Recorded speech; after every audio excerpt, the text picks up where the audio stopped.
Good morning and welcome along. I'm Oisin Langan. With me today is Johnny Ward. I know what you're thinking. What have you done with Owen and Ger? They're being held safely and we will release them if you promise to stick with us for the entirety of the morning. Johnny in with us, as I say, and I guess, Johnny, we were looking for any excuse to talk about League of Ireland or tie the start of the show to the League of Ireland. And thank you, Seanie Maguire and indeed Alan Brown, who both scored for Preston last night. Brown with an impressive goal from midfield, a real curling chipping effort. And then Seanie Maguire came off the bench, just back from a hamstring injury. For the second time since coming off the bench, or for the second time since coming back from his injury, he scored a goal. And it was the most Seanie Maguire goal you could think of. Got the ball kind of just inside the opposition half. Two defenders to beat, brushed them off, cut inside, put it past the goalkeeper. It was a sight to behold, wasn't it? Yeah, you explained it very well, and he's played about 50 minutes since he came back, and he scored 3 huge goals, like not just irrelevant goals coming on when they're 4-0 up or whatever, and massive goal to put them back ahead last night. And as you say, it was a real Sean Maguire goal. Like, Sean Maguire is not actually ridiculously quick, but he's a real... He looks quick though, doesn't he? He looks quick. If you're a defender, he's that kind of pain quick that you hit. And he's that turn of foot over sort of 5-10 yards is lightning quick. But like if you had a half of the pitch kind of run with him, I wouldn't say he'd be beating, you know, his teammates by any means, hands down. But he's just... But he would with a football, maybe. That's a good point, and that's what he showed last night. Just he had 2 defenders on him, and he just made them look as if they weren't there. And then the coolness left and right of his finish. And I was actually in Preston recently, and Brown got man of the match that day. They drew 1-1 against Wolves, but like any fan I spoke to was like, we need Maguire back. And I think Oisin, that injury he got mid-season may have been a help, because he'd been on the go so long in the League of Ireland. He went straight into the season there. It just gave him a break, I think, and now he's probably that bit fresher, and they have a massive chance for the playoffs now. And it's always risky with the hamstring when a guy comes back. You're never quite sure, but it looks good. He's showing a burst of pace. He's showing a scoring touch. So he's hitting form at a very good time for Preston. Big time, yeah. And, Brown as well, he was man of the match today, was there. He's an excellent player. He scored, obviously, yesterday. And I think Alex Neil is using Maguire a little bit, kind of easing him back in. And he just seems to love it over there, and they seem to love him. They play a system that they don't concede many goals. They just look like a team, even against Wolves. They're not going to concede. They've kind of won up top. And... Shawnee's reveling in it. Hopefully Darrell Horgan will play a pivotal role as well. He's kind of off the bench a bit before the end of the season, but they're obviously our favourite club for all the League of Ireland fans now in England. And we get excited about strikers. I think people and fans generally get more excited about strikers for the obvious reasons, but we should be very excited about Alan Brown as well. Came through Ringmahon, played under 19 for Cork City, is a regular in the Preston team, and chips in with goals as well. I mean, they're not all beauts like they were last night, and if you haven't got the chance to see it, I would encourage you to very much go and watch it. But, he is a solid performer, and he is exactly what we need in the Irish midfield. A bit of creativity. I don't want to tell Martin O'Neill his job, but I think he needs to start them both and throw them back in straight away. Tell him to play somebody who wants to pass the ball and is allowed to pass the ball, because Brown is that player. And I was also struck by the game I was at. He came into the room afterwards because he got man of the match from our very own Kevin Kilban or whatever. But he's such an athlete. He's in such good shape, and he passes the ball, and he's not afraid to actually take players on and to hit it long, hit it short. I could definitely see him making a big claim in that Irish midfield. And you spoke about Maguire. We've no strikers.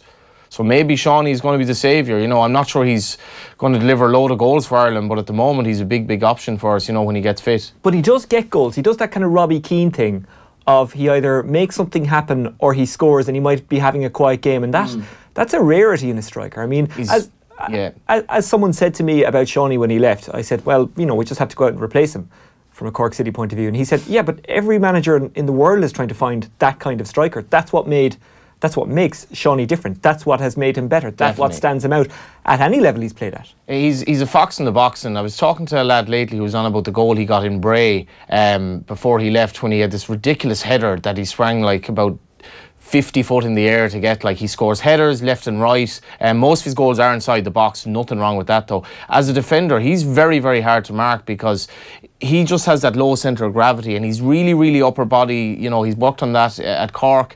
And he's also a very intelligent player, he really is. He's running inside the box. When he was with Cork with Shepherd and Dooley, he seemed to know exactly where they were going to pass the ball, but they knew what area to put it in. And defenders couldn't seem to, even against Dundalk couldn't deal with him.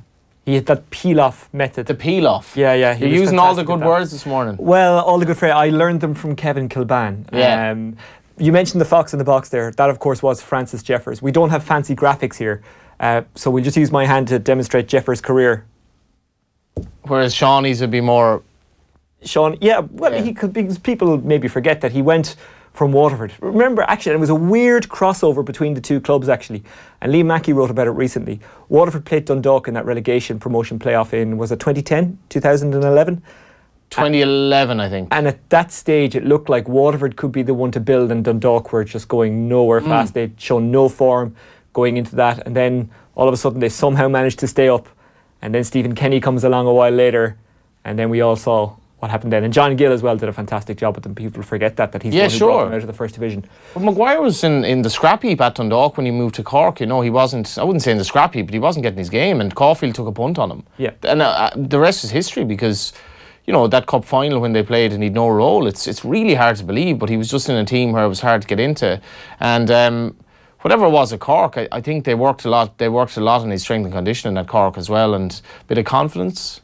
Yeah, John told him you could be the best in the league, and he's done the same with Sadir. And it's interesting, it didn't even work out particularly well for him at Sligo. He'd shown no great form before going to Cork. That's the other mad thing, you know, it really is. So you're saying John Caulfield deserves credit, and how hard is that for you to give him, Johnny? Well, I think that's a bit harsh. I think Caulfield's done an unbelievable job at Cork. And he seems changed your tune, have you? I'm not sure what the tune was. Well, it wasn't a particularly pleasant one when it came to Cork. I will say his signing of Cummins seems to have been a bit of a masterstroke as well. Now, he was buying a player with a good pedigree, but duck to water comes to mind. It's a masterstroke, although he was a good pedigree player. He still had to replace Sean Maguire, and he seems to have, as best he could, you know, sadly, or what a player he is. Okay, let's have a look at what's coming up this morning here on OTB AM. The back pages, as always, we'll go through those in some detail and talk about some of the stories that are there. Some interesting stuff. A lot about the rugby, obviously, coming up this weekend. Ireland taking on Scotland. A lot more build-up on that to come across the next couple of days here on Off the Ball. We've got Bernard Brogan's legacy, although that's kind of somewhat misleading in the fact that he mightn't actually be done yet with Dublin. He's one of these players that he never particularly relied on pace. So if he can get over the cruciate knee ligament injury, and if anyone can, he can, because he's shown that kind of Henry Shefflin-like determination throughout his career, it is what has made him the best, then he can. And maybe, just maybe, he might get game time this year. His brother Alan was speaking yesterday, and he said he could be back for August. Now, that would be a phenomenal recovery, but it has happened before. He mentioned Fergus McFadden and the fact that he came back in 4 months. Granted, Fergus McFadden is a professional athlete. At Cheltenham 2018, obviously Johnny Ward is in with us, so what else are we going to talk to Johnny about apart from League of Ireland and Cheltenham? I have a lot to offer, you know. I'm not boxing you off here, I'm just saying that you specialise in racing. Is that fair to say? Maybe, yeah. I specialise in whatever the next gig is, I think, you know. Yeah, that's fair enough. You know, but I understand your pain. Last week I was at the Bulls Derry game, and a Derry player got a yellow card. Very cold? Freezing, absolutely freezing. Were you in the press area? Yeah. It must be hard to work when it's that cold. Yeah, but the press area is so tight we were kind of huddled together for warmth. Body warmth? Yeah. And one of the soccer writers said to me when the yellow card was given, because I said, "What's that for?" And he said, "Well, it's like in GA when someone pulls someone down and they get a black card." And I said, "You don't have to soccer-splain things to me. I do, like..." I'm not you're more rounded than that. Exactly. There's more to me than just being a junior hurler. You did copy my shirt this morning, though. You saw I was on the Navy... I would say that you copied me. Maybe. Yeah. Who knows? Who'll ever know? Okay, maybe we pre-arranged it together. All right, let's have a look at what's in the papers. OTB AM. In association with Air. Get Air Sport free with Air Broadband. Yes, so the Irish Times today, slam talk forbidden in Irish camp. You might be able to see the picture there, Rory Best with some kind of weird head wrap around him there. Emmett Malone writing about the poppy political divisive both or neither. That's a stretch band, actually, not a headband. Tommy's wondering if I know what a stretch band is. You see, Tommy knows these things because he's an elite footballer. He's what? A stretch band. This thing. He's an elite footballer. He's an elite footballer. I've seen them in the gym years ago when I used to go, but I didn't see it around someone's head. I saw it around like your knee, I think. Yeah, it's a resistance band. I imagine it's for warming up or warming down and kind of stretching the calves, stretching the muscles, around all that kind of Pilates stuff. Yeah, I guess he's standing there probably, I would guess. Yes. And and someone's trying to warm up his head, stretching his neck maybe. It's a good photo. Yeah, it's a very good photo. Who does it taken by? Billy Strickland. Of course, it's taken by Billy, one of the best photographers out there. So, yeah, that's what's in the Times. Slam talk forbidden in the Irish camp, but they must kind of privately talk about it. Like publicly they're saying the right things. We're only concentrating on Scotland. You know, it's not right to talk about the game against England before we play Scotland, but privately you wouldn't be human if you didn't. No, you know, we're getting a lot of, you know, we don't get much in the way of non-sanitised stuff, I suppose, from these camps anymore. But aside from Keith Earls talking about working with a magician, that or was a mentalist, to give him his that proper was a title. bit left field. Yeah, wasn't it? Yeah, it was, and it's the second time he's done that actually this season. Because a couple of weeks ago, he was telling me about working with a vision specialist or a focus specialist. So you retrain your vision essentially. So he was saying that he like picks a point and stares at it, and that helps him concentrate on high dropping balls. And as you've seen this season, Keith Earls is an expert under the high dropping ball. And I kind of said to him at the end of the interview, a little bit tongue in cheek, but kind of a little bit serious, is this just something that could be a gimmick, but if you think it gives you an extra 1%, is it worth your while? And he kind of said, well, yeah. And it could be the same with working with Keith Barry. Yeah, I wouldn't knock it. I mean, he's from your neck of the woods, isn't he? He's from Waterford, yeah, that's right. Yeah. He's our Yuri Geller. Yeah, I mean, wouldn't we all want a Yuri Geller, I suppose? Well, the rubbing the crystals against the post in Wembley in 1996 didn't quite work for England. This is true. And the whole generation are going, who's Yuri Geller? He was the spoon-bending guy. Ask your folks, they know all about him. Let's go to the Times Ireland. Tadhg Furlong returns. Ruby Walsh could return at Thurles tomorrow. Tadhg Furlong, we won't know until the team is named really about Tadhg Furlong. Ruby Walsh, though, I am interested. What's the situation there? What happens if he comes back at Thurles? Update us. Yeah, he's going to be riding in the first race on Tuesday in the biggest festival of them all. He's getting on now in his late 30s and he hasn't ridden in several months. He obviously broke his leg again. So Willie Mullins would like to ease him back in. I think ideally he would have had a bit more action than like a couple of days before Cheltenham, but it's certainly better than going straight into Cheltenham. And you know, his other rider Paul Townend is also back from injury recently, so it's not an ideal prep for the festival, but I'd expect that he will ride tomorrow and a couple of rides the weekend. Then he'll be nice and fresh coming into Tuesday. And he spoke in his Racing UK blog and obviously didn't give anything away about what he might ride, so it wasn't all that interesting, but can't wait to see him back. Yep, and we'll talk a bit more in detail about Cheltenham in the next few minutes. Let's go to the Irish Indo. FAI silence on Michael O'Neill, Henderson and Furlong talk, and of course the Rugby World Cup bid revamp. This is quite interesting. Rugby World Cup to change process after controversial decision to snub Ireland and give the 2023 finals to France. Written by Gavin Mayers and Rory O'Connor.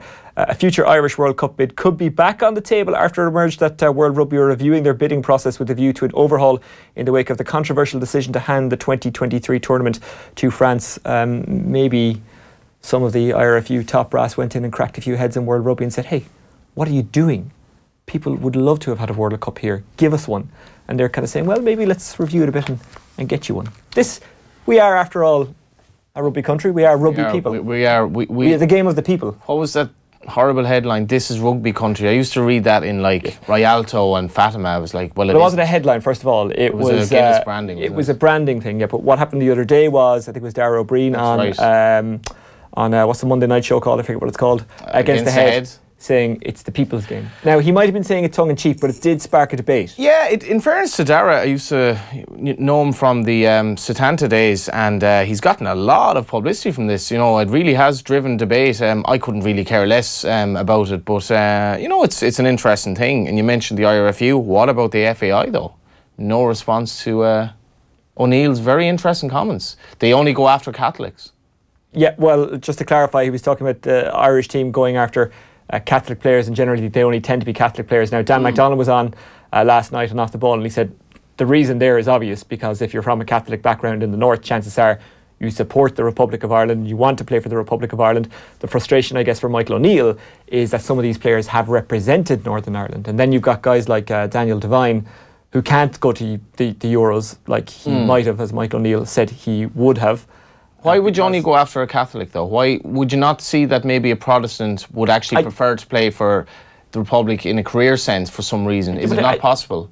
Of course it's possible. Is it that black and white that it's like, oh no, well, Catholics or nationalists, Protestants are... It's clearly not. No, it's not that black and white, but the chances are more so that if you're a Catholic, you have an association with... We need to get rid of that stereotype though as well. Do you know what I mean? It's like, it's not as clear-cut as that. And O'Neill's comments were very interesting. Maybe the FAI shouldn't be saying much about it. Maybe they should be like, we don't have anything to gain. Well, from the FAI's point of view, players are choosing to play for them. And maybe our manager goes after them, or maybe someone from the association goes after them. That player can still say no. I mean, they're advised by enough people now, so, why not? The Good Friday Agreement is quite clear on this, though. It's fairly obvious you can go one way or the other, and you have to respect that decision. You do, and there's a new kind of generation growing up now in Northern Ireland who don't see themselves as Irish, British. They're Northern Irish. Yes. And maybe when they kind of get to soccer playing age, as I'm sure many of them are, like Rory McIlroy, obviously clearly identifies himself as Northern Irish. And I'm absolutely cool with that because he's from Northern Ireland. That's maybe what Michael Neal is getting frustrated with, that he's not quite getting as much out of that generation that he thought he would, and it maybe will take time, as all of these things do, given the complex history, which we're not going to. I think that's a very good point. We don't have enough time. We just don't. We're only here in an hour. We really don't. That's a very good point to make there, because that references his own reference to how many of them are born in Northern Ireland, specifically Northern Ireland, and he spoke about that. I still think they have a major problem with the anthem up there for Catholic players, if we're going down that being generalising route. And I know, like, if you look at players in nationalist communities, it's still quite difficult for them. But O'Neill at the helm, obviously his background, I think, has really brought the place together, and... Well, he's well placed to comment on this because he's a Catholic who's played for Northern Ireland. Neil Lennon, the same thing. Martin O'Neill, our manager, the same thing. So it's not like it doesn't happen. It's not like there's a rule. It's not like... Sure. The feeling would be that maybe there might have been a bit of exclusion, but he's really worked to get rid of that. And talking to Martin O'Neill about his time, he never mentions this as an issue. They were a football team. They weren't a political entity, and that's the way it should be. And I also think, you can kind of throw political allegiance or background out the window when you have a team that is essentially a real underdog. They are underdogs, and that brings them together. And what they've done under O'Neill, I think, has really shown us in the south here to be underachievers in relative sense, or at the very least they're watchable as well.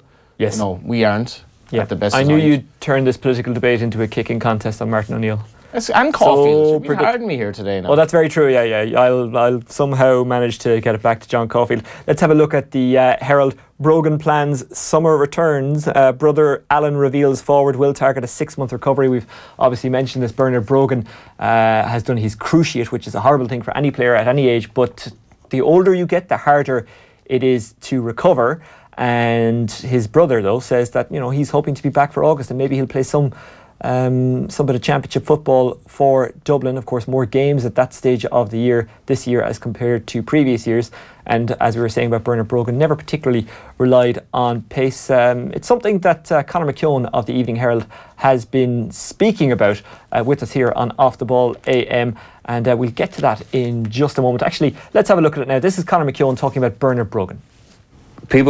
Bernard Brogan's legacy is already written, He was already Footballer of the Year in a season when Dublin didn't make an All-Ireland final. He was already an incredibly prolific forward who then developed his game to being this kind of all-round thing. Now, it looked like he was going very well. He started off that night against Kildare and he set up 3 or 4 goal chances. I still think with the emergence of Conor O'Callaghan, I don't think he was going to be a starter this year regardless, but he was going to go out with his boots on though. He wasn't going to just hand it over to Conor and say, "Oh, you scored those great goals last year. Fair play to you." I think his role now is the furthest man forward. It's always been his best role, but I think it's now really the only role that he can play. And I think that Dublin just have a guy who's younger, basically, and is a sure bet to start. But I think he probably would have gotten game time this year. He's like all these fellas. I remember interviewing Dennis Bastick 2 years ago, 3 years ago, saying, "Why are you coming back?" He was 34, 35, and he just said, "Greed," and Bernard Brogan would be the same. Why go out with 5 All-Ireland medals when you have a fair chance of getting a 6th? So I think his legacy is probably, I think he'll go down as one of the great Dublin forwards and definitely one of the most prolific forwards of his generation. Conor McKeown of the Evening Herald speaking about Bernard Brogan here and Off the Ball. A great point that he makes there about Bernard Brogan and indeed elite athletes. He mentioned Dennis Bastick not wanting to go out. He wanted even more.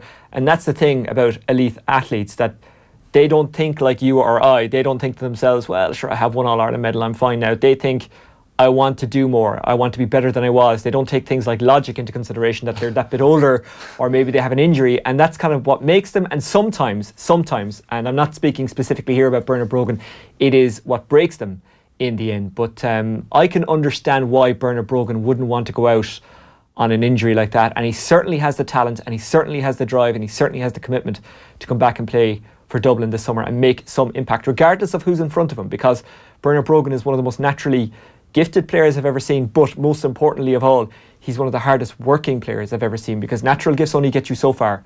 His hard work is what has got him this far. And game intelligence, I suppose, you know, as you mentioned, he's not the quickest, but for a player at that level playing Gaelic football, to target coming back at 34 after Cruciate speaks volumes of him, or actually suggests that he's utterly mad, because it's not a game for 34-year-olds, it's no country for old men, and he's not going to start. Clearly, you know, the best he can hope for is some sort of like key cameo role in the latter stages of the championship.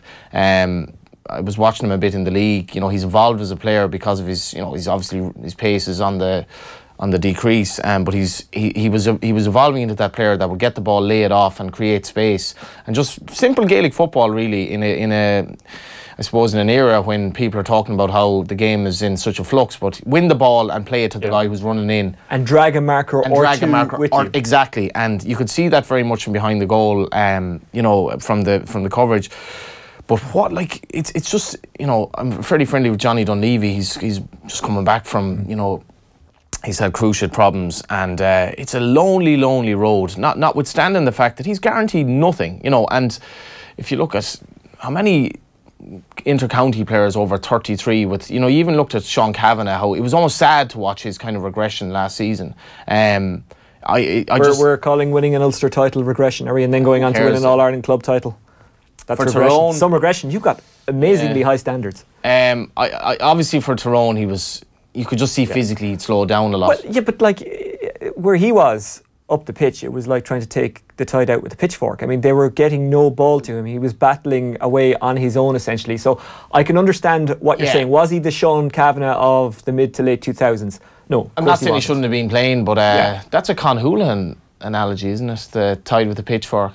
It was initially said to me by Joe Brawley. I think he borrowed it off Con, because I remember reading that one time. I'd imagine there's many phrases out there that come from Con, so many that I know we can borrow it now because he's obviously deceased, but I just wanted to give him a little bit of credit because I think it was Con. What a man for the analogies and imagery. Yes, but, as he said himself, any man who could misplace a comma was capable of anything. Anything, and you know, Brogan is seemingly capable of anything to do this, but it'll just be. I think probably as well, Gavin would see it as a positive that he's around the camp, you know, because he's just such an inspiration, great guy by all accounts, and again, it'll make it probably somewhat uninteresting championship a little bit more interesting, you know.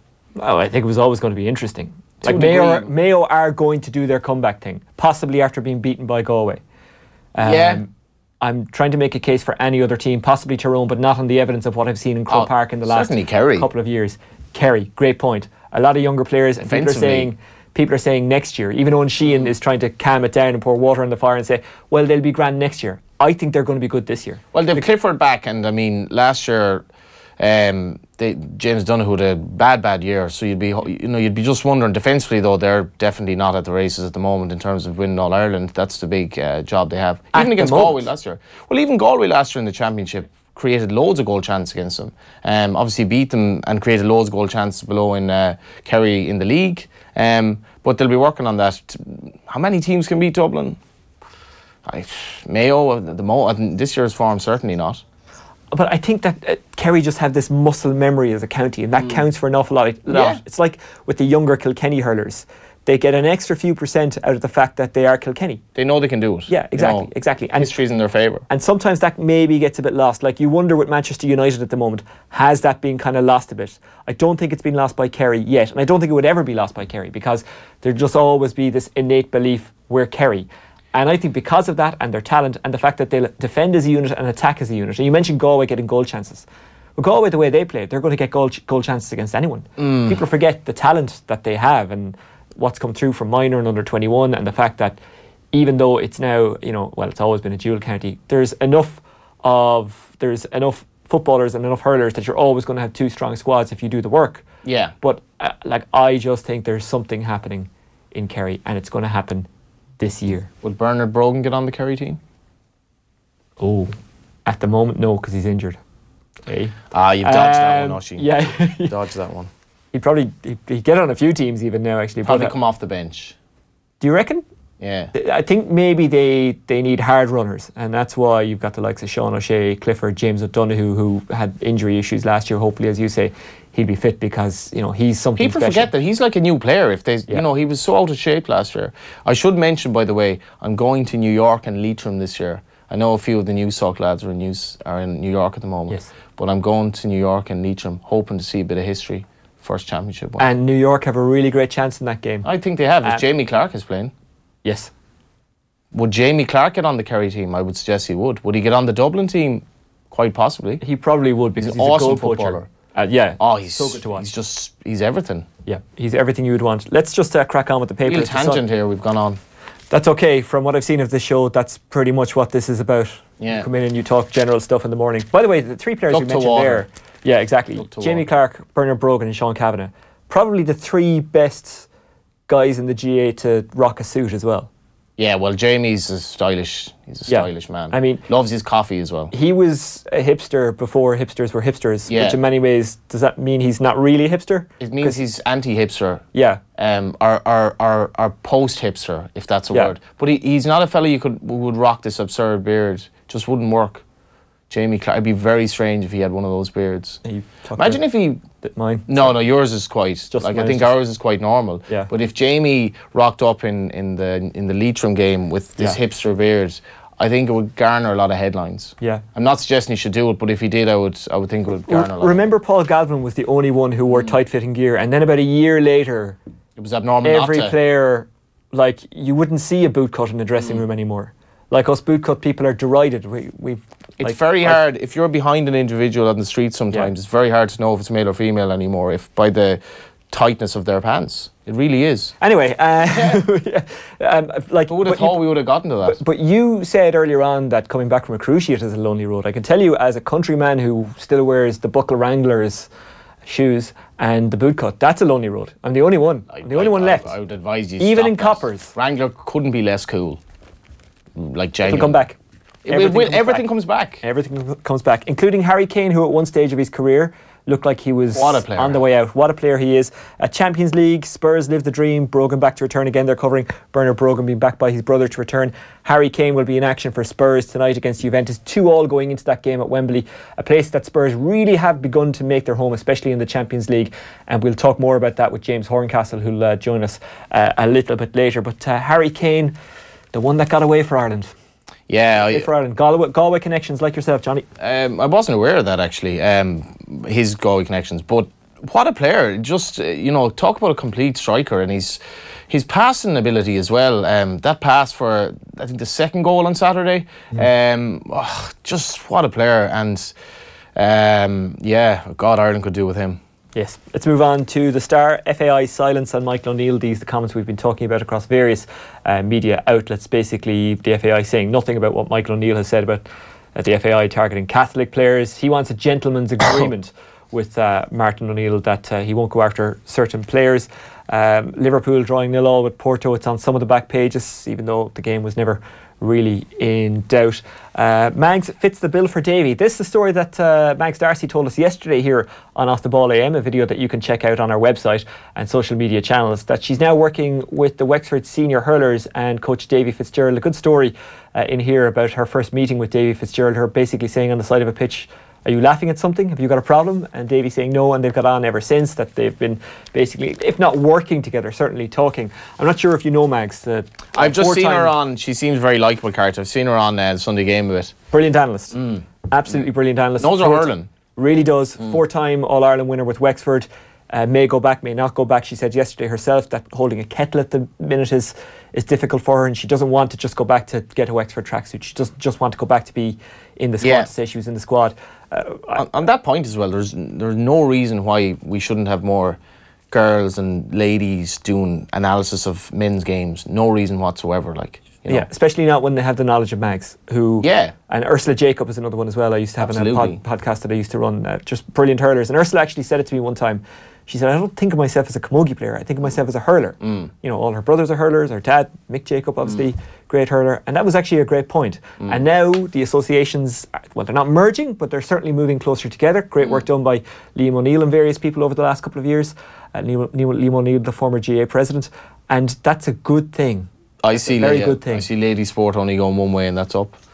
Okay, one more paper for me, and then we'll have a look at yours. The Mirror, FAI silent on Michael O'Neill, again talking about this Michael O'Neill thing. And Champions League, here's looking at Juve. I like that. And that's Dele Alli wearing a mask and a headband, not a head stretcher like Rory Best or whatever that thing was called. The head stretcher. Pochettino says that he's told his players they will become heroes by knocking out Juventus, which is more than possible. A 0-0 draw would do them, but they tend to concede goals on occasion, Spurs, so I'm not sure we're going to get that 0-0 draw. It's always difficult when you have that type of ascendancy going into a home game, I think, you know. Do you sit back? Yeah, I don't think that would go against what Spurs do at Wembley. So what's the point in doing I think you have to, you tell the players, oh no, we have to play this as normal, but as you were saying earlier on about, like, it has to be slightly in the back of their mind that, the Daily Mail as well is about Brogan targeting August, and of course Landis calls on Wiggins to be stripped. And I got to be honest now, Oisin, I've just become so bored of any cycling doping story that, like, I barely even know what this is about. I saw it on Twitter yesterday, and I wasn't even vaguely interested. It just seems to, and I know that must be hard to say for somebody who's actually into cycling. But I don't know. I think I understand what you mean. Lots of stuff on Off the Ball over the last couple of days. If you want to check it out, please do. Professor Ross Tucker among our guests on this, and Matt Lawton as well. So you can check that out on our various social media channels. The Guardian have it as well, and the Guardian looks great at the moment, it has to be said. Strip Wiggins of Tour title, Landis, and the real deal, Ronaldo gets the job done. Very disappointing from PSG, it had to be said. Graham Souness went through them for a shortcut last night on TV3. It's funny to watch, and the thing is he's not being sensationalist when he does this. He's not trying to create No, he's not. He's actually genuinely really unimpressed with professional footballers. Angry. Yeah, he is angry. And a lot of that anger, and I think he has admitted it himself, comes from the fact that he can't play football anymore. And when he sees people who still have the chance to do it and they don't take it, he gets really upset with them. And you can see the player getting frustrated inside him, and you can see the manager getting frustrated inside him, and he barely contains it. But it's wonderful to watch because it's honest. It's not pantomime. No. It's not like basically parading yourself to the audience to do the populist thing what the audience wants. Suey just does it because he's angry. Yeah. And Noel Feely should be brought up. Racing Post. This man is 42 years of age. Wow. 42. So, Super Sub Feely out to work his magic on Duke. He's going to have two huge rides at the festival for Sables. He's not really connected with Noel Feely, Cork man, and he is going to ride our Duke in the Gold Cup. And the Racing Post also deals with the rise of Irish winners. We'd 19 winners against the 9 for Britain last year, which we're not going to repeat this year, I would have thought. How do we define that, by the way? This always confuses me regards Cheltenham. Is an Irish winner Don't confuse me, it's too early in the morning. Yeah, but is an Irish winner a horse born in Ireland? Is an Irish winner a horse trained in Ireland? Trained. Just trained. Just trained, because then we'd win everything, because they're nearly all bred, ridden by... It seems that game is stacked in a good sense. Yeah, it's kind of nonsense, but it's a bit of crack, and but it's actually relevant in terms of the two industries, because the Irish industry is in a much stronger place, mainly because of government support and stallion exemptions down the line. A lot of reasons of why we're better than Britain, but our prize money is a lot better, but that's funded. Explain that term you just used, stallion exemption. Stallion tax exemption that CJ High would have brought in back in the day, which revolutionised the Irish racing industry and the IFSC. Whatever we think of CJ, he won the Tour de France in 1987. and the Stallion. And he was part of the Irish squad in 1990. What about that photo? He was there with Stephen Roach and the French Premier at the time.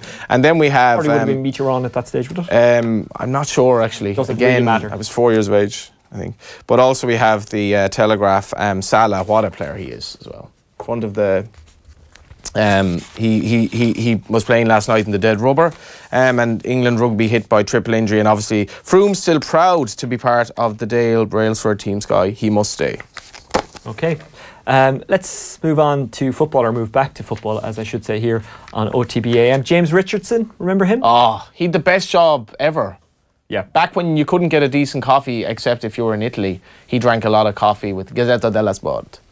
Was that an Italian accent? Whatever. It was an attempt at it, I'll give you that. It was like Joey Tribbiani. You for an Italian, have the worst Italian accent I have ever heard. Anyway, James Richardson was on Off the Ball last night, and he spoke to Joe about his memories of Gaza. Of course, you'll remember that he was at Lazio, and when he went there, he was a world star. He was probably the biggest name and biggest personality in football. Did his cruciate straight away, didn't he? Yeah, a lot of injuries, a lot of issues, yeah. Or he was injured when he signed, and then he moved post-injury, I think. Exactly. Remember, he did himself a lot of damage in an FA Cup final. Anyway, this is what James Richardson had to say to Joe on Off the Ball about his time in Italy and Gaza. Well, I think any time that I met people like Baggio or Vialli, they were really exciting. And pretty much everything that we ever did with Gaza was quite surreal. Him with his head in a chocolate egg or whatever it was that he was doing. A very tremendously generous man in terms of his energy and what he was willing to do for a TV camera and just to entertain people. I mean, you feel like sometimes Paul Gascoigne's genuinely very serious mental health issues are reduced down to something as silly as, well, if Alex Ferguson had got him, things would have been fine. You suspect, this guy probably needed some professional help down the line eventually, one way or another. In your limited time with him, did you get the sense this was headed for trouble? Like, was it kind of obvious to you? No, I mean, I'm not a trained professional or anything, but he seemed a very robust person. Right. In terms of his character, he seemed. I mean, I guess the two things go hand in hand quite often. Somebody who's extremely extrovert may have kind of the inverse issues going on within, and part of, I think, one of the things that has been a problem for Paul is the fact that need to kind of exchange energy with people, to kind of entertain or to be entertained with people. But in terms of just, a guy to work, he was fantastic. And he just seemed like a brilliant laugh. And I remember actually thinking at the time, well, at least he's got good people taking care of him. There's no way this is going to end up with a George Best scenario. James Richardson, formerly of Football Italia, speaking to Joe on Off the Ball. You can check that out on offtheball.com. They do talk, by the way, about his time presenting football in Italy. When I heard James Richardson was coming on last night, I thought to myself, don't talk about anything else, none of this new stuff, just football in Italy and your time presenting for Channel 4. And sure enough, they absolutely did. Well worth going back and checking out the whole thing. James Richardson speaking to Joe Malloy on last night's football show. Johnny Ward with us this morning. Keep your comments coming in. Johnny's going to talk a bit about Cheltenham now. I should definitely mention as well that Ger Gilroy is given a retweet at what must be 3 a.m. in New York. Well, they haven't yet. So I think it's 20 past 8 his time, wherever he is. Probably the airport. That's disappointing. I really was hoping that he was retweeting Off the Ball at 3 a.m. Because he very crudely put up last night, any hints of what to do in New York on a Friday? And it was just a clear veiled, like, I'm going to New York. Are you going on a TV show hosted by someone who's given you a chance and you're slagging that person? Is that what's happening here? I had a dig at Ger about this, because I was like, I'm in Dalymount on Friday, not in New York. Yes, where am I on Friday? I have an exam on Friday, so I'm not sure I'm anywhere. You have an exam? Yeah. You're one of these, I'm never too old to study. Well, I didn't study in the first place, so I suppose I decided that I would do it at some point in my life. What's the exam? It is a presentation for my sports management masters in UCD. Very good. Yes. Unfortunately, I did not make the Sigerson or Fitzgibbon Cup teams, which was a bit of a wrench. And I think there's a reason. Not unexpected. Well, the Fitzgibbon Cup team were missing an X factor. Could have been me. Probably wouldn't have been, but rocking the Wrangler. Yeah. I would have showed those lads a thing or two. I would have said, lads, have you ever heard of a gene called the boot cut? What should we do in New York City on Friday night? Asked Ger Gilroy. He's not asking for your help. He's not asking for your help, is he? No, he is slagging you off saying, I'm going to be in New York. I'm in New York. You all wish you were in New York. two fingers really to the rest of you. Yeah. But I hope he's a good time. Great city. As I said, I'm going over in May to watch New York and Leitrim. Yeah, he needs to be very careful on the pavements there because they crack up badly in the ice. There's a little tourist tip for you Fountain of knowledge. And the cops over there are incredibly friendly. They'll let you wear the cap for a photograph in Times Square and the whole lot. Absolutely. Very While very two nice. of them stand behind the guy you're talking to with automatic weapons. But 'cause I'm convinced they have like tourist cops who aren't real cops. They look like cops.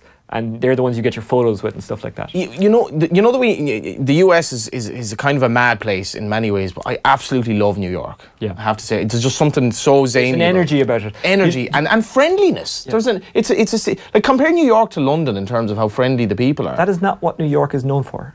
Now, I didn't find it to be the case. We had one incident in a subway, all right, where the lady was quite rude. You can even call her a lady. In fairness, I was taking 10 minutes to pick a sandwich. But a Subway, as in like a Subway, not the as in franchise. Subway. No, the actual travel. No, the sandwich store. Oh, the sandwich. Yeah. You took 10 minutes. It's a Subway. How hard can it be to pick a Subway? But there's a lot of choices. All that stuff's in front Subway. of you. There's like 4 different types of cheese. Well, no, is there? Yeah. It's like those normal and anyway, spicy. the amazing thing about that is that I went to New York and still went to a Subway. I'm like one of these idiots who goes abroad and goes to McDonald's, goes to like an Irish bar. Yeah, you know? I have to go to a stag in Madrid after Cheltenham, and all we're going to do is go to the Irish bar, and I know that, to watch Ireland and England, and then we'll go to another Irish bar. Then we'll come home very hungover, and it'll cost me about 500 quid. Okay, and what kind of Cheltenham person are you? Does it depend on how your Cheltenham goes as to whether or not you'll have a good time, or in fact have any money to spend on drink on that stag? Or whatever it is. It is a stag. Yes. Still a stag, actually. No, Cheltenham, because my anti-post positions are good this year, if I don't win money at Cheltenham this year, I will be gutted and I will take it out on the stag. Yeah. Because I'm anticipating that this is a particularly good Cheltenham for me, long-term bets. A lot of the time you lose money at Cheltenham. But any gambler who says that how his Cheltenham treats him or her doesn't matter to how he or she will behave is lying. And is that specifically a Cheltenham thing, or is that Cheltenham? Okay. We've been talking about it. Is that not a worry to you? Is that not a bad thing? Like, how can you enjoy? It's called the narrative. It's all about the narrative. Yeah, but like, I'm going over to Twickenham in a couple of weeks, right? Or I'm going to Croke Park on Sunday, and to me, if it's a good game, I'll enjoy it either way. It doesn't matter whether I won or lost money on it. I don't even have an account, by the way. But yeah. I don't know how people go to an event like that and only grade it on how much they win or lose. Like, I think I'd enjoy Cheltenham if I went to it just to experience it. Oh, you would. You know, you'd enjoy it. But I don't think it would depend on what I won or lost or what I gambled or didn't. If you're a gambler and you gamble on horses, you've been talking about Cheltenham now for so long that basically once it happens, if it doesn't go well, it feels like the whole year has been a washout. And regardless of what people say, if horses are about gambling, 95% of it, 99% of it is about betting. If you took away gambling, I would leave the sport in the morning. Thing, though. No, it might be. Johnny, but there's so many great stories in horse racing. Like there are. Ruby Walsh coming back from an injury today and possibly then, you know, riding a winner in the biggest race that there is next week. That's an amazing story. I don't need that tied into odds. I don't need to win or lose money on that for it to be an amazing story. You don't, but Willie Mullins doing what he does. Oh no, it's great. Those are amazing stories. I'll read them, but at the same time, most people want to read about. But would you read it if in the morning? If gambling were taken away, I'm gone from racing in the morning. I'd have literally virtually. And would that be the same with most racing people? Certain racing people, maybe not. People who bet in it, yes. You know, racing people. How are we going to fund it? Is there a well, we're living in a fantasy land, for example, right? Okay. So we live in this world where UAE, the funding, where you basically can fund it in different ways. And there's no real gambling. No interest whatsoever, none. But might watch a race. And is it the same then for you in every other sport? Because you're a big Galway United fan. I don't like you know, say watching Galway win the hurling last year. Would supersede any race meeting or any gambling win I ever had. It's a totally different thing. Racing to me is all about gambling. Well, what got you into racing as a kid? Because what got me... Wow. Gambling. I was bored in DCU 10 hours a week. Yeah, we do not encourage this, by the way. No, we don't. I went into... You absolutely don't. Went into the bookie shop in DCU because it was a lot more comfortable than where I was living. It was warm and there was free tea and coffee, and you probably had toilet You didn't paper. go to the library like everyone else, no? No, I didn't go to the library, and I didn't know anything about horses, but I started going to the bookies, and that's how I got into horse racing. But sadly, I'll be honest, gambling, if I moved to the States in the morning, I wouldn't bet anymore, just because you couldn't win. So I have no interest in going down that road. Anyway, Cheltenham teams. Yeah, well, I was just about to say, let's do something unique regards to Cheltenham. Talk about the races themselves. Well, we have a lot of... We've Noel Feely, 42 years of age, riding a Gold Cup horse, so... and we will get to that, but you know what, let's do this dot by dot by dot. Let's cut to the steeplechase, as it were. Yeah, exactly. I've never used that before. Okay, very good. Never used it again. Let's start with Tuesday and the champion hurdle. That's on at 3:30. That's the feature on Tuesday. The feature, you've been very, very good with the script there. It's like, that is the feature on Tuesday. I know my racing. What are you... Faugheen. Yeah. Bouverdare, of course, the defending champion, was a brilliant winner last year and is the short odds on favourite to go again this Very season. short odds. And it's not written in front of me. And the mad thing is, Faugheen, if he comes back to his best, which is 2 or 3 years ago now, he should win this race. He'd be hot favourite. So this is dividing the romantics and, I suppose, the pragmatists. His first run back to season was very good. His second run was absolutely rubbish. His third run was somewhere in between. I can't see him coming back. Bouverdare is owned by JP McManus. He's had the sort of prep for this race that Dublin might have kind of in the Leinster Championship. He's been facing nothing really. Does that make any great difference to a horse? It's not ideal, really. It's not ideal because he's coming in after a few blowouts, really. But I think his class should win out. He's a strong favourite, and I would have him as one of the bankers of the week on day one. But if Faugheen were to come back to his best, and I'd imagine Ruby Walsh will ride him, even though he didn't say that in his blog, that would bring the proverbial house down. It really would, because he's a horse that people love because of the swagger and his brilliance. And again, like Bernard Brogan, we all love the story of the lad getting on who can still do it, because we're all going to get old, unless we die very young. Yeah, because there is talk about retirement regards to Faugheen. Oh, I'd say... is that a definite regardless of result? No, I would say, if he ran well, he'd go to Punchestown, but I'd imagine this might be his last season for sure. Okay, what else on Tuesday are we looking at? On the Tuesday, we have the Supreme Novice Hurdle, first race. Ruby's going to ride Get a Bird, and Get a Bird is going to be a fairly hot favourite. He's not a horse I'm particularly fond of at the price, but he's going to be Ruby's first ride back. And we also have the Arkle, which is going to be fairly compelling. Footpad is going to be a short price favourite under Ruby in that race as well. And even though he took a really strange drift in the market on Saturday, but it seems on this occasion there actually was smoke without fire. No fire. So he's fine. And it's going to be a big day for Willie Mullins. He'd 6 winners last year, but he'd none after the first 2 days. Then he just really banged them in. But we also have Cause of Causes on the Tuesday. That's the cross-country race. It's a bit of a zany race. It takes about a lifetime to get through it. Like, it's literally 10-odd minutes. But Cause of Causes will be the cornerstone of a lot of anti-post bets. And it's strange, because this is a really weird non-entity of a race, really. But so many people have wagered on him winning the race again that a lot of multiples are going to, including some of my own, are going to be hinging on him winning. So he better win. He better win. He better win. It's one of the causes of well, if there's one guarantee in gambling, it's that when something has to win, it does. I always found if I needed something to win as a kid, and I pray to God, never did. So Probably a good I had thing. to abandon God or gambling, and I abandoned God. Oh, wow. Yeah. That's still gambling. Yeah, we'll move on from that whole religious tide and gambling. Yeah. Okay, so that is the Wednesday, the champion chase. That's the feature there. You mentioned Willie Mullins there. Just before we move on to the next day, where does Willie Mullins rank in managers? Do we give trainers the same credit we give managers, like we would have like Joe Schmidt, Eddie O'Sullivan, Martin O'Neill? No, because I didn't Aidan O'Brien win the manager of the year last year, but he wasn't actually, I think he wasn't in the reckoning for the overall award. Was that the RT Awards? I think he was definitely the manager. I think he may have won manager of the year. It's always a hard one, because it's, you're dealing with non-humans, obviously. Apart from your staff, which is obviously has to be managed as well, and it's particularly difficult. But Willie is even though he's a bit of a late developer, you know, his results have been incredible the last few years, and he's been part of a massive swing in terms of Irish racing really becoming just much, much better than British racing, which, you know, Alan Sweetman has a good piece about this today where he's on about the winners that we've had. It was 19 last year, and people would forget in 2012 it was 5. Yeah. So we'd 4 times as many winners almost last year.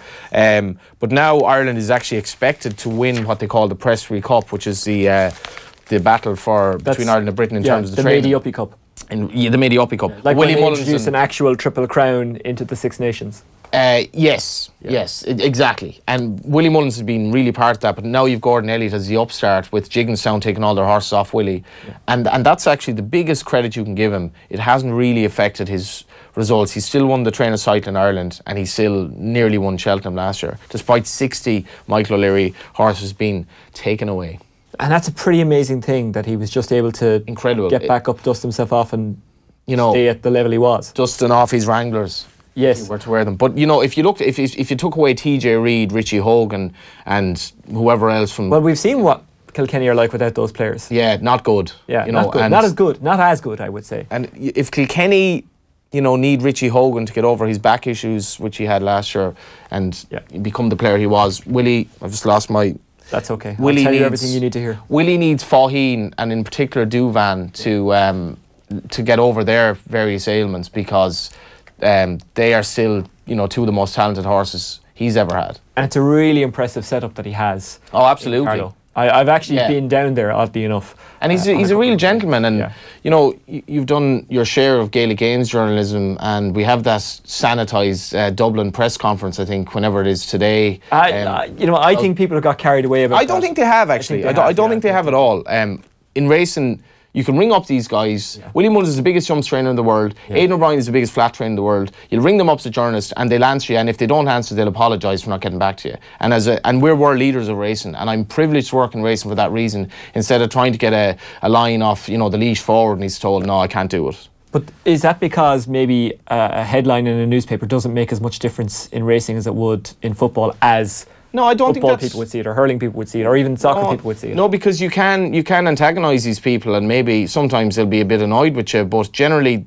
they're just very decent and humble. Yeah. Okay, let's move to Thursday. The feature there again at 3:30, the Stairs Hurdle.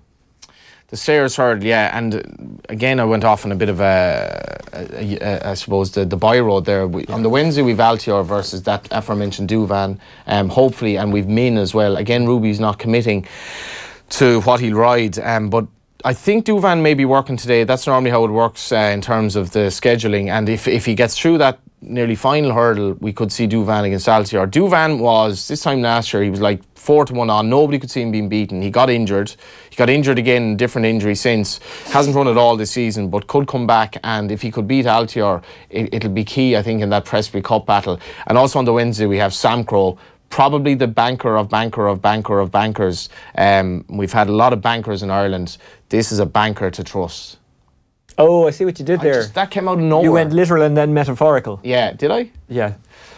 Sam Crow's the banker. Hopefully he'll run in the Ballymore. Sponsored by Sean Mulrine, the former whose Ballymore helped Miko's Wicklow back in the day. That's right. I like that you're tying everything into GA. It's you washing. You're just pigeonholed as that Gaelic Games journalist. Despite your Cork City and Faugheen knowledge. Exactly. I don't need everything GA explained to me. So that's Thursday. But anyway, Sean Mulrine sponsors Ballymore. He's back sponsoring race again. A sign of the recovering economy and a sign of how strong things are in Ireland, blah, blah, blah. But Sam Crow on the Wednesday is going to be an absolute banker, and hopefully he will go there. He's an odds-on favourite. Then on the Thursday, we have the Stairs Hurdle, which was the World Hurdle, now back with the Stairs moniker. And this is Super Sunday.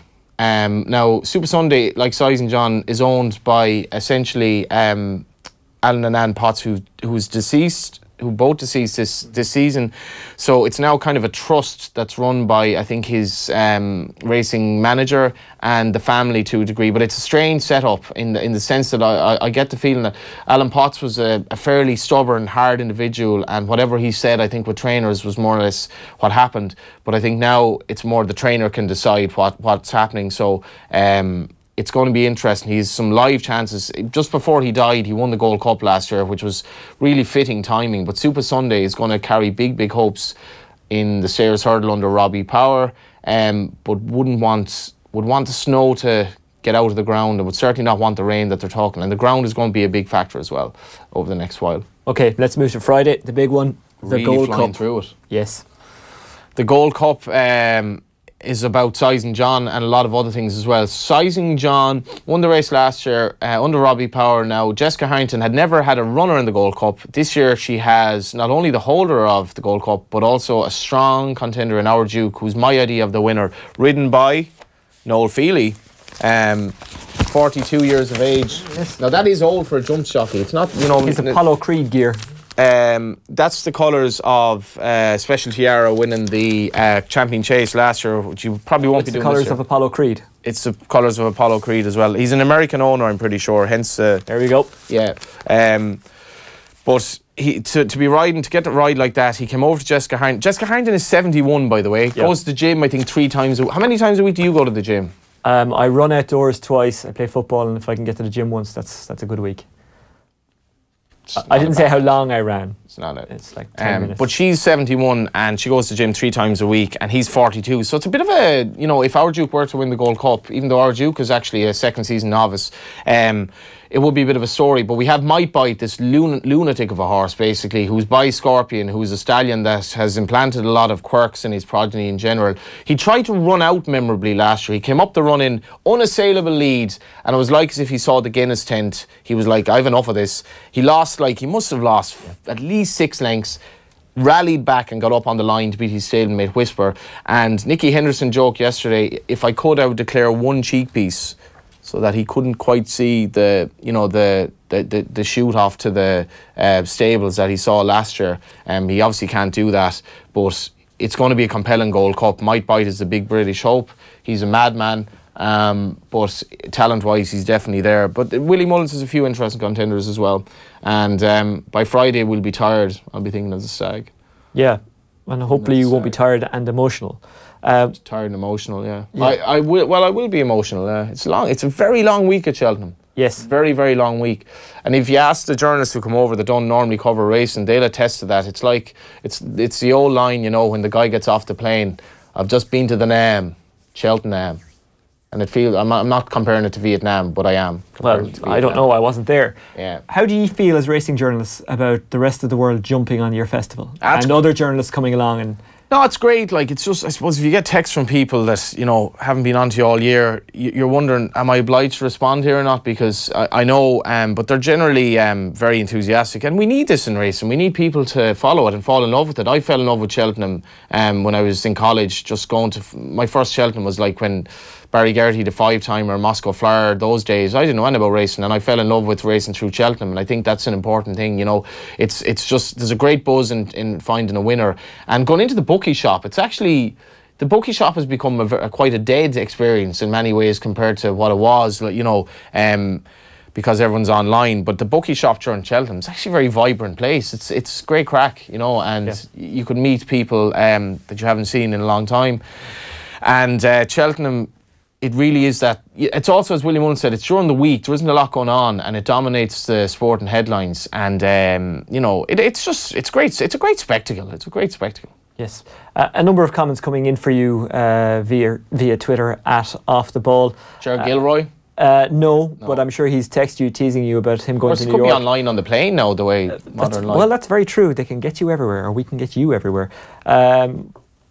We've got comments in about... I've actually just lost it on my screen here. This actually just happened, Ger deleted his comment. Yeah, Ger deleted his comment.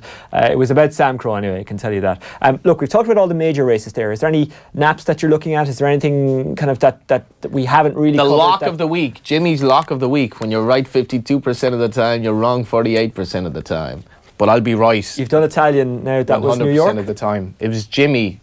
Smooth Jimmy's lock of the week. The episode was actually on The Simpsons there last week, where Homer and Lisa become friends over Super Bowl Sunday, but it's purely for gambling Look at purposes. The fear in his eyes. Yeah. Laurina in the Mayor's Novice Hurdle is an absolute banker.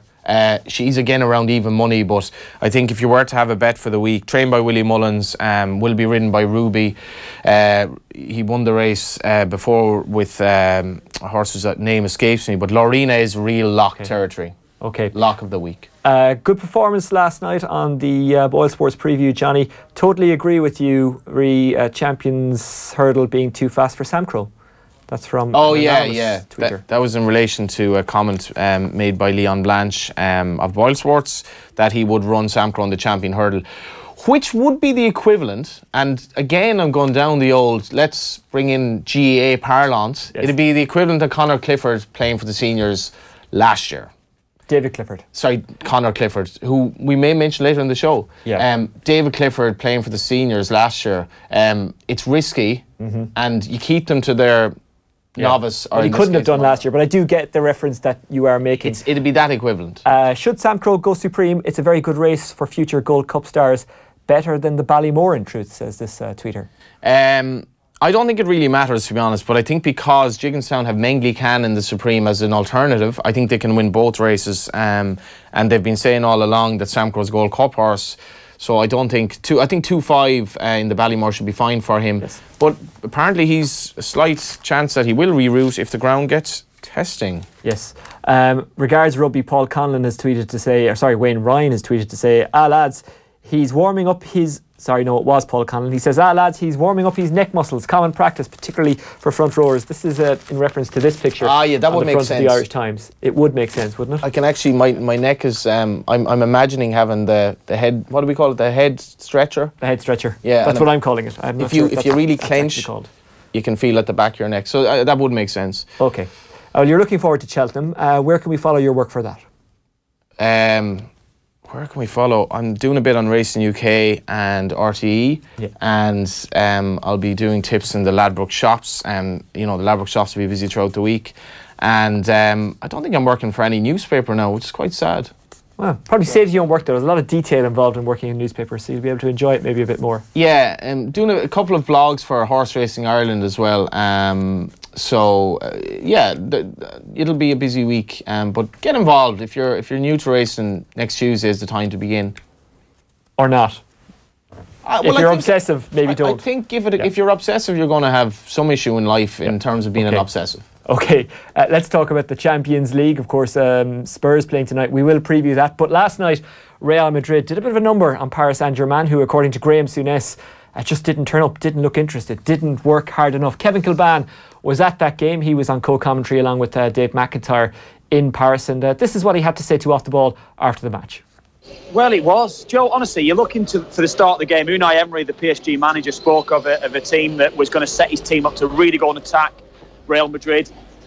And you know what? The first half was so dour from a spectator's point of view. They offered very little. And I've got to give credit to Real Madrid, how they set up. I thought Ramos and Varane with Casemiro and even Kovacic in front, that four really provided a real platform from a defensive point of view for Real Madrid. But PSG offered so little. Given what they have spent and given how Unai Emery talked them up at the start of this game, they offered so little throughout. Well, Souness picked out work rate. I mean, it was like he was summoning Gary Neville. In a way, he was just talking there about the fact, they're jogging back. You can't jog back. You have to sprint back at this level. Yeah. And he signed off by saying they've got their manager the sack this evening. That's what they've done. He thought it was a disgraceful performance. Well, it looks that way. Whether or not he'll get the opportunity, Unai Emery, to see the season out, I don't know. But tonight was very much... It showed how far they're behind Europe's elite. That was the thing that was probably telling to me. I don't know how much you lads in studio watched of the game, but just the way that Real Madrid... You look at Real Madrid and you think, yes, Ronaldo scored a great goal tonight, and how solid they are, or how good they are, from an attacking point of view. But tonight it showed that they can actually go away in the big games, defend if necessary. They're very, very disciplined. And I think tonight it showed that Real Madrid are right amongst it again. I think they're right in with a chance. So that's Kevin Kilbane speaking to Off the Ball after Real Madrid beat Paris Saint-Germain 2-1. And the big question is not what Paris Saint-Germain were at. The big question is, what was Dave McIntyre chewing on in the background? He was hungry. I'm going to guess a protein biscuit, it being McIntyre. I know his guns are a bit of an obsession. Is he big into the gym? Have you not seen McIntyre in a t-shirt on the show? No. Oh my God, it's a vision. I want to now see David McIntyre in a t-shirt on this show. Yeah, I mean, he would fit in nicely in that Top Gun volleyball scene. That's how muscly he is. Do you reckon he's going to do neck exercise? He's going to get the neck stretcher. Yeah, that's our patent. His next, Yeah. Okay, let's talk about the Champions League now with James Horncastle, who joins us. James, good morning. Good morning. Do you know what Dave McIntyre was chewing in the background of that video by any chance? I don't know why stop at a t-shirt. I thought you were just expecting to, come off kind of buff with torso out rather than, why stop? Why cover that up if you're going to put so much effort into it? That's a very good question. It's a very good point. It's a very good point. You know what? And that day is coming, James. That day is coming. We will talk about Spurs because they're playing in Wembley tonight. It's poised on a knife edge, I would say, with Spurs having the advantage. Their knife is slightly sharper than Juve's. But first, let's talk about Paris Saint-Germain and Real Madrid last night. Real Madrid winning 2-1 on the night and cruising through the tie, it has to be said, 5-2. Do you agree with what Graham Souness had to say? I appreciate you didn't see Graham Souness on TV3, but he basically said Paris Saint-Germain's attitude stank. They weren't playing for their manager. If that's how they walk around on a big night like last night, that's how they must behave in training. And he basically just said their attitude stinks. What do you make of that? Would you agree with it from what you've seen? I thought it was a very disappointing performance. There was a lot of noise coming out of Paris Saint-Germain going into this game that some elements of the team thought they were better without Neymar, that this gave themselves a better chance to actually do something in this. And this could have been their way to answer their critics from last season, where they, of course, won 4-0 in the first leg at the Parc des Princes against Barcelona before that humiliating second leg. This was a chance for them to redeem themselves. And instead, even though they had this formidable record at the Parc des Princes, 51 games undefeated in all competitions, they lost to a Real Madrid team that started with Kovacic in midfield, had Vasquez out wide. You looked at the three substitutions that Zidane made in the second half. He brought on Bale, Cruz, and Isco. So three of the you players you really associate this Real Madrid side with, and they didn't start. And yet PSG offered nothing. Cavani, Mbappe hardly did anything. You can praise Ramos, Varane, and Casemiro all you like, but I didn't think they really were challenged all that much. And PSG just disappeared. And I think from that point of view, it's very disappointing. I certainly expected them to have a real pop at Real Madrid last night, and it never came. Said in the analysis that Real Madrid just looked that bit more streetwise. They just looked that bit more experienced, that while they're having an inconsistent season in their own league, they still know how to win a big game. But I would say it's surprising that PSG couldn't do that as well.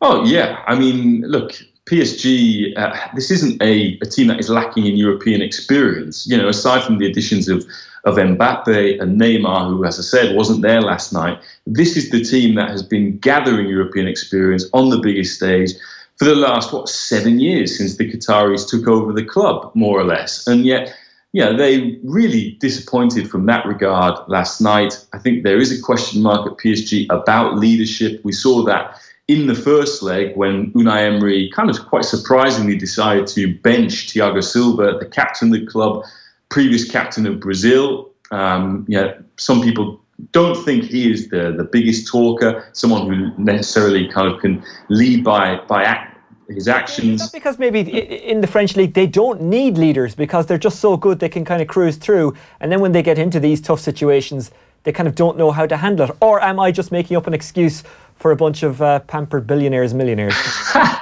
No, I mean, you look at Marco Verratti last night, okay? I mean, he's still a relatively young player. He's been at PSG for, 4 or 5 years now. And, whilst he is someone who can, really set the tempo of the game, dictate a game, we still see these moments of impetuousness from him, which really cost his team last night. It was very strange, I thought, that when PSG went down to 10 men, the next 5 or 10 minutes, they had their best spell. They actually got themselves back into the game with a goal. It's just, again, sort of really kind of says a lot about how much of an enigma this team is on the European stage. But, I felt for Unai Emery a little bit last night. I thought he got his tactics wrong in the first leg with the lineup that he chose. Very young centre-backs, Kimpembe, Lo Celso in midfield. Yesterday, he kind of went back to the kind of team that we expected him to play, but he didn't get a performance from his players. And, the writing is very much on the wall for him, even though statistically they're having their best season in Ligue 1 ever. It's not good enough.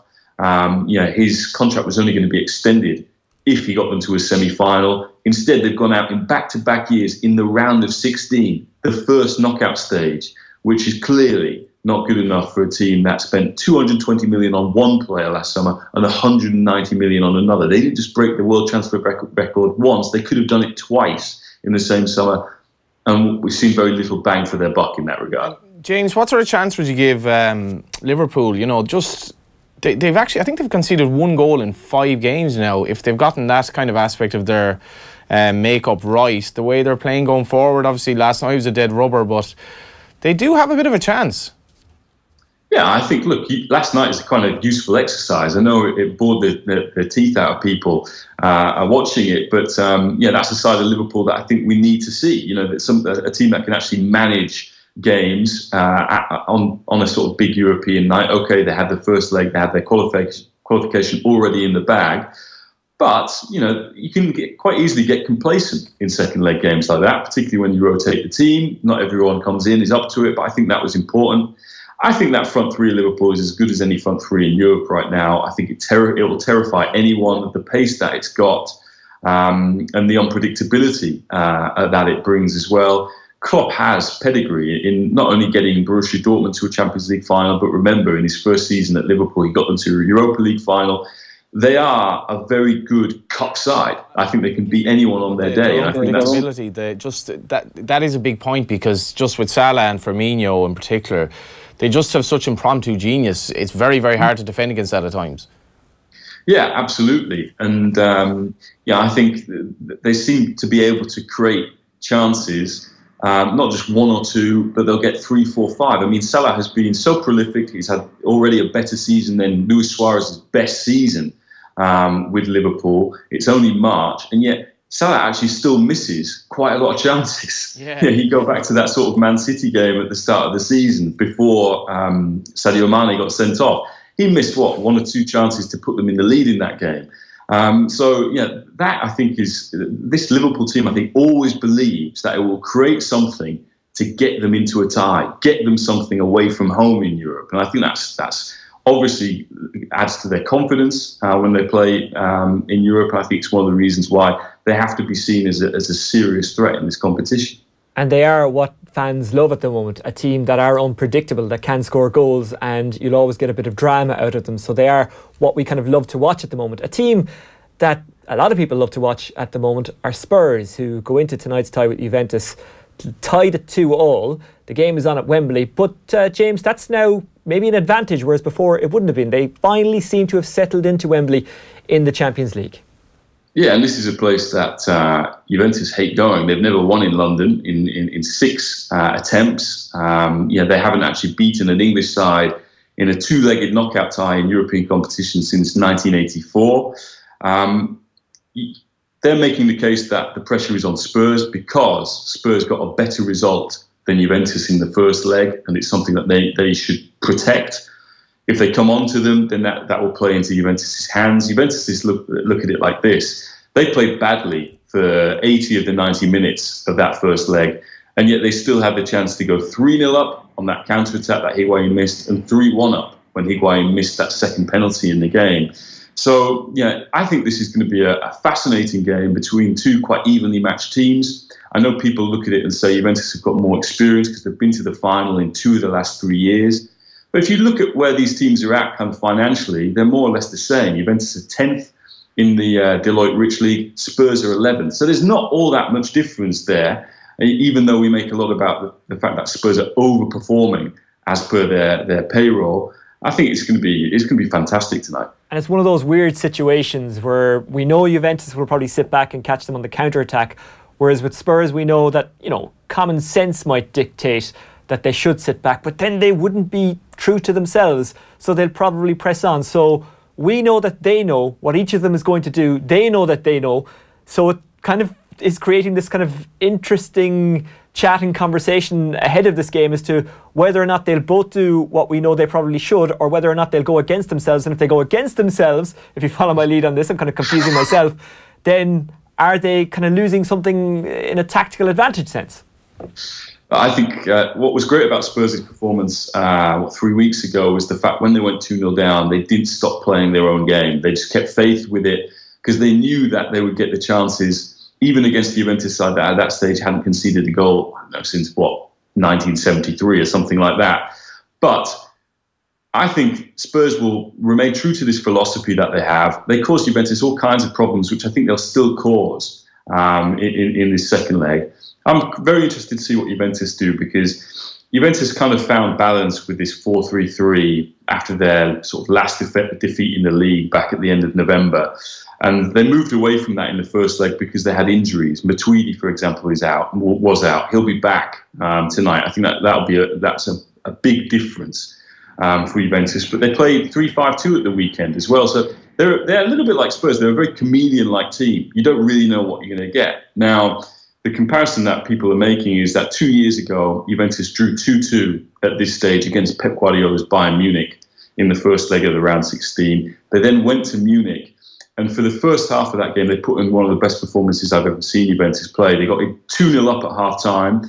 They should have had a third, which was chalked off erroneously by the linesman. And they took that game into, it looked like they were going to win that tie. No one expected them. So they might come out of the blocks fast and furious, Juventus. That might be something that you don't necessarily expect for them, and kind of do what they did in Munich 2 years ago. I guess, James, as well, it just says, English football's in a good place at the moment. Spurs likely to qualify. Liverpool are there. Man City are obviously coasting through. Looks to have a strong chance of certainly winning the Champions League, one of the English teams this season.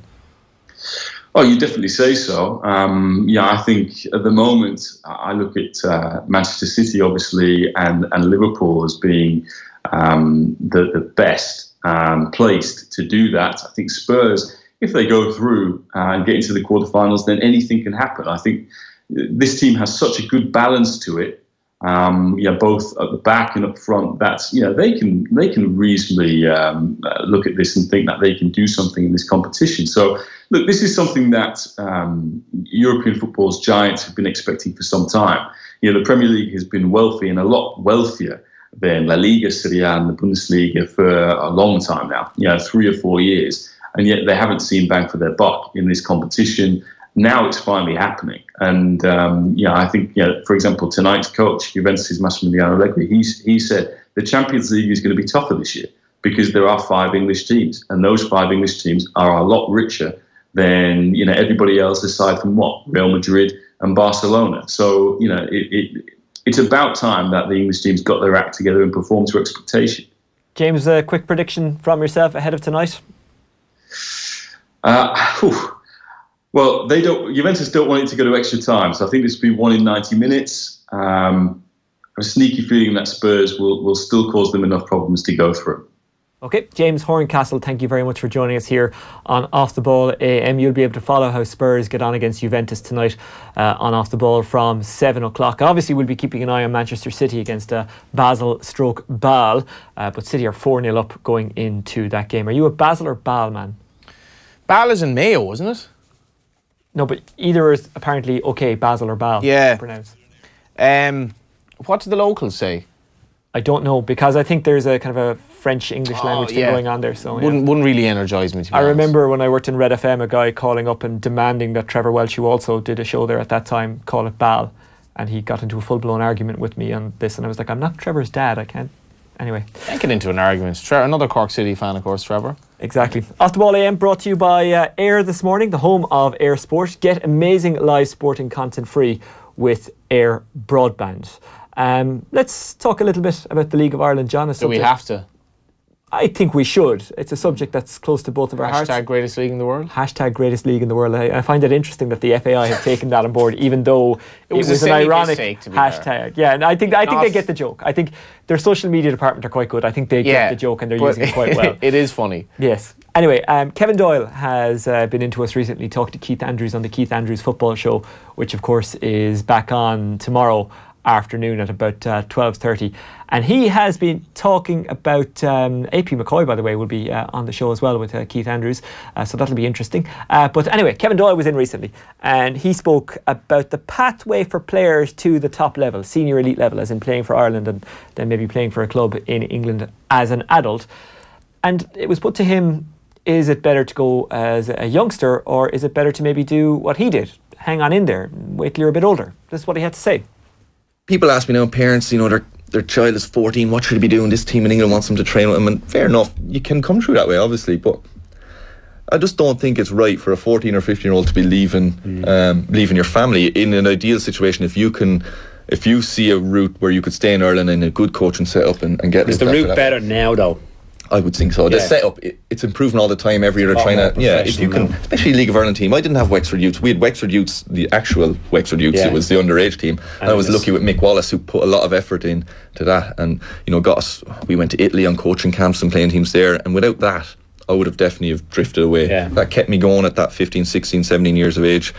And he got me the chance to go to St. Patrick's Lake. He became friendly with Pat Dolan. So, that was, you know, this is a route that someone can't do now, but Wexford now have an under 13s, under 15s, under 17s, and you can see if I get in under 13s, you can see that, and everyone's got good pitches, good structure, good coaching. They all have to have those in place. So why wouldn't you do that now? If you can't make, sorry to say, but if you can't make the grade at those levels and make the Wexford Youth team, there's no point in going. You were the exception to the rule, you and other lads like you. When you see the amount that are signed every year, and they get introduced to the first team players, like the Irish lads would get introduced to me at Reading or Wolves, whatever, but then you wouldn't see them again. You know, and the parents come and the players come and they see and think this is great, and then they're put in with another 20 lads and one player a year maybe out of that group, and the rest, like if you had to come back to Ireland that age, like how depressed would you have been? Difficult, yeah. Kevin Doyle speaking recently to Keith Andrews on the Keith Andrews Football Show, which of course is back tomorrow at 12:30. You'll be able to check it out on Facebook, YouTube and Twitter. Our special guest tomorrow is AP McCoy, and he's going to be joined by Kevin Kilban. AP McCoy, what an athlete. And of course Keith Andrews will be there as well hosting. You know, he barely ate for 20 years basically. You know, he couldn't have a proper meal. What he went through to stay at the top is literally incredible. I don't think people outside of racing really, you know, who maybe haven't watched the movie or whatever, have any idea. If he were grumpy a lot of the time, I think he'd very good reason to be, you know, because he just sacrificed one of the great pleasures in life and gave himself to hunger just to make weights, and he was just so defiant, you know. And he went out when he thought the right time had come, you know.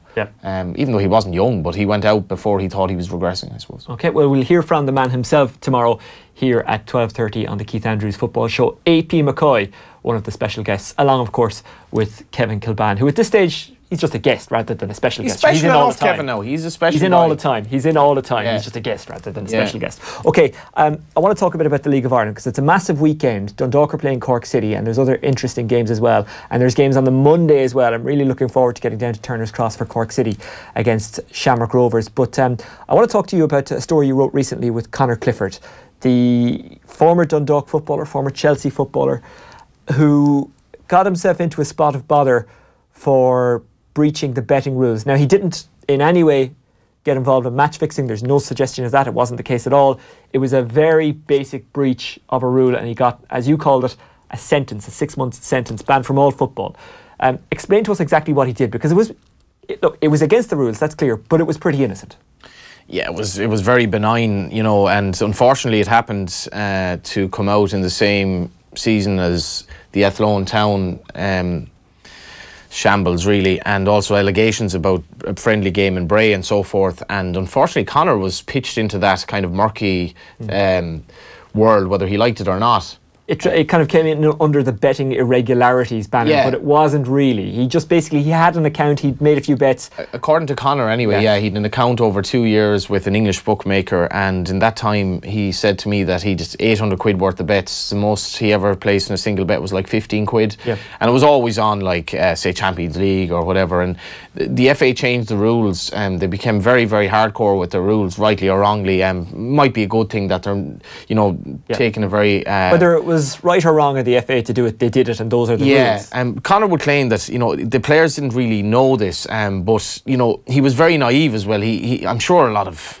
I mean, let's be honest, a lot of players are clearly betting, like they're betting on games that don't involve them, but he had the account in his own name, and someone, I suppose, ratted on him from the bookmaking operation, because they're sort of obliged to, with an agreement with the FA, to say if they think Now, I mean, Conor then gets a 6-month ban, but, you know, it happened when he's trying to revive his career playing for Dundalk. He's kind of in and out of the team, more out than in at the time.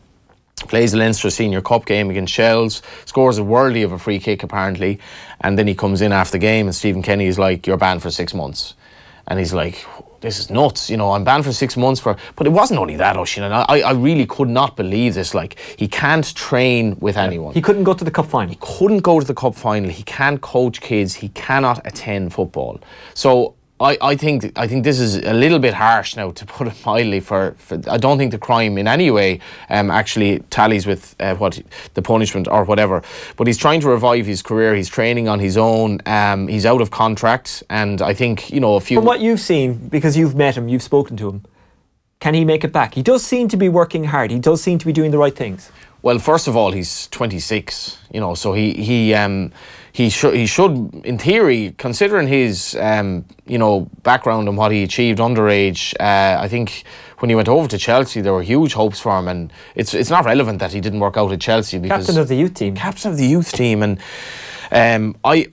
I can't say I saw much of him last season. The odd game I saw of him, he didn't really strike me as a player who was back at his best. But I would exonerate him that usually because, and he spoke about this himself, you can't walk into the League of Ireland from Boreham Wood in the non-league and expect it, you know. He said he had the toughest pre-season he ever had was at Dundalk. And considering all the clubs he was at, he would speak of Peter Reid as the best manager he worked under. He came in and he was really taken aback by how hard he had to work and how fit the players were, and also just how good the players were. So if you're walking into a Dundalk team that, you know, plays against Rosenborg and kind of is a superior team in the first leg, it's not going to be easy. So, and you're dealing with players like Benson, McElhenney, Stephen O'Donnell, Shields. And he was being benchmarked very much off Stephen O'Donnell. People saw him as the backup for O'Donnell, who'd had a few injury issues, and at his age you can't put him out every week, although Stephen O'Donnell would argue he could be out every week. And he could if you weren't injured, maybe, you know. But that's it, yeah. But that's what he didn't quite control games. I saw him a couple of times and I could see why Stephen Kenny signed him. I could see the potential. I could see maybe next season how he could be that game controller, but he just wasn't up to it yet. But he does seem to be working hard to try and be that guy and get back in somehow. He's living with his mom and dad, and his mother makes him his meals, and his father helps him with his training, like he does times his runs and all this in the park. But Conor, you're completely right there. Conor needed probably another year in strength and conditioning. I doubt what he was doing at Boreham Wood and other clubs got him. You know, they say that it takes about 2 years to get up to speed and strength conditioning. It's a very physical league and a fast league, and he needed time. He did not need a 6-month ban, and now he's in the shop window. I would imagine, I don't think Conor is money hungry, to be honest. I think he's football hungry. I think he wants to get back playing. I would imagine Bohemians, who wouldn't have necessarily a very strong midfielder, certainly looking at this. Whether Dundalk will take him back with all the players they have your man Adoran, Shevdukas, and the players we've mentioned, and whether they have space for Conor Clifford, I don't know. Somebody will have to take him on in April and take what is a very, very obvious punt on him. Yeah. But he's working hard. He's between the gym and playing a bit of Astro and running in the park. He's working as hard as he can, and I think he deserves a second chance. And I have to say, I only met him for the first time. I thought he was a great guy. If he can find that creative ball, if he can find that final pass, he would be ideal for St. Pat's at the moment. From what I've seen of St. Pat's in the very early part of this season, I'm putting a caveat of that. But look, who knows, because when he comes back in April, he'll have trained on his own, he'll be fit, but will he be ready to step in? That's the big question. He's living in Palmerstown. Yeah. Pats would literally be, they'd be the closest club to him. Bucko would any day of the week take a punt on him. They obviously have Duna, they've signed him. Yeah. They have Markey, who I think could still be a very, very good player. They have Garvin in midfield, but that creative spark, maybe Conor could fit the bill. And you know, this is not a big gamble. You know, Conor Clifford is 26 years of age. They took Garvin back when he was 29, and he's a great striker of the ball by all accounts. And you know, he said I think his parting words were, "I think I can be one of the best midfielders in the league. I just need a chance." Yeah, well, maybe we should bring him in for a chat at some stage. It certainly is an interesting story. What about Dundalk and Cork City this Friday night? It's going to be live on Air Sport, and these games have really, really entertained over the last couple of seasons, haven't they?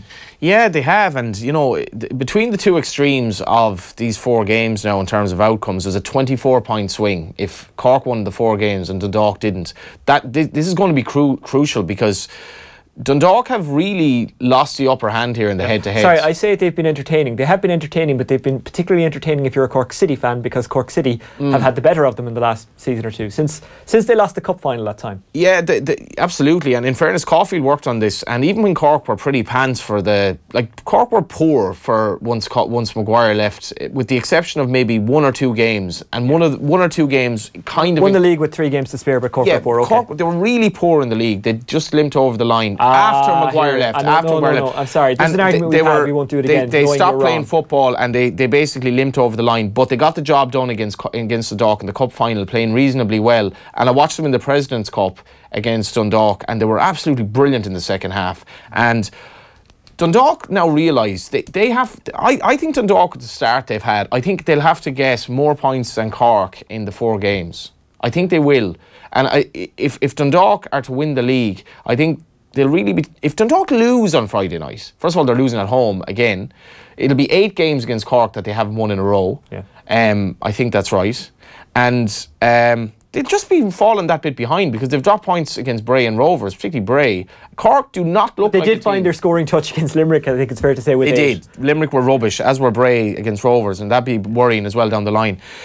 Cork do not look like a team that are going to drop points often at all. They're just, whatever way Caulfield does it, they may not be amazing in Europe, but in these games, they've Sadlier, Shepherd and Cummins, and then they've McNamee and Buckley coming. They've so many scoring options, a bit like Liverpool. It's very hard to defend against. If they don't concede goals at the other end, and they have an excellent midfield, they get the job done statistically.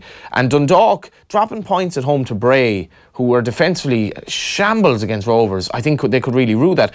And I'm just looking at Dundalk, Oisin, and I'm like, they're just like last year. There's more transition going on than at Cork. There is, but they're transitioning faster, I would argue. Cork are? No, Dundalk. I'm not sure they are. I mean, I looked at the game against Rovers. If all these players that just hadn't played for Dundalk last season, now they've injuries and that. I'm wondering, like, Hoban has to resurrect his career, and he doesn't really have time, you know. And the points are behind Cork. They may not get ahead of Cork again this season, and I really mean that. It's a massive game. A massive, massive game on Friday night. Yep, and it should be a good one. As we say, it's going to be live on Air Sport. We'll have build up here on Off the Ball, as well as reaction on air on Saturday at 1 o'clock. That's about it from us for this morning. Thanks very much to Johnny Ward for coming in. Johnny, thank you very much.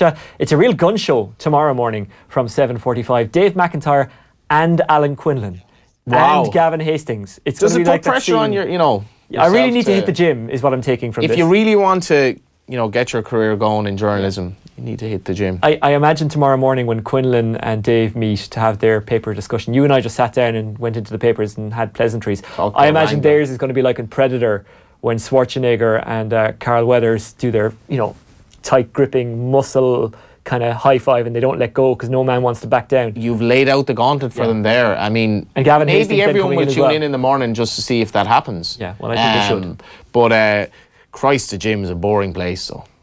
Just after... I mean, we played the odd bit of ball together, moments of brilliance. You're being very complimentary to me by saying I play ball. We've certainly shared a pitch together. Yes.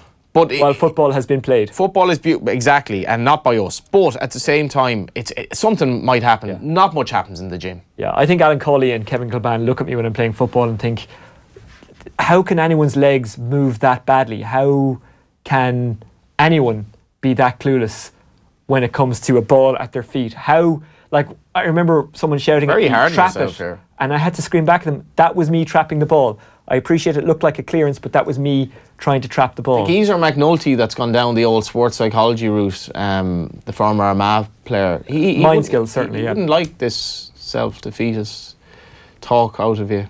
Or wrangler. Yeah, that's very true. My partner is just done a master's in sports psychology, so she's the expert I go to, and she's got a lot of work to do. A lot of work. I'm not sure she's the time. I mean, Bernard Brogan, 34. I'm not going to speculate what age you are, but you are running out of time. Very much so, very much so. Not in junior hurling, though. Notwithstanding the other deficiencies. Exactly. Okay, that's it for tomorrow. For this morning. Don't forget, tomorrow morning, Dave McIntyre and Alan Quinlan will bring the gun show, and Gavin Hastings will be along as well ahead of Ireland against Scotland this Saturday afternoon. We'll also have more on the Champions League. Thank you very much to Johnny Ward for coming in. Thank you to the team who put this together. No, there's nothing wrong with your camera. I really am this pasty and ginger. I hope to talk to you again soon. Enjoy the next couple of days. Bye bye. OTB AM. In association with Air. Get Air Sport free with Air Broadband.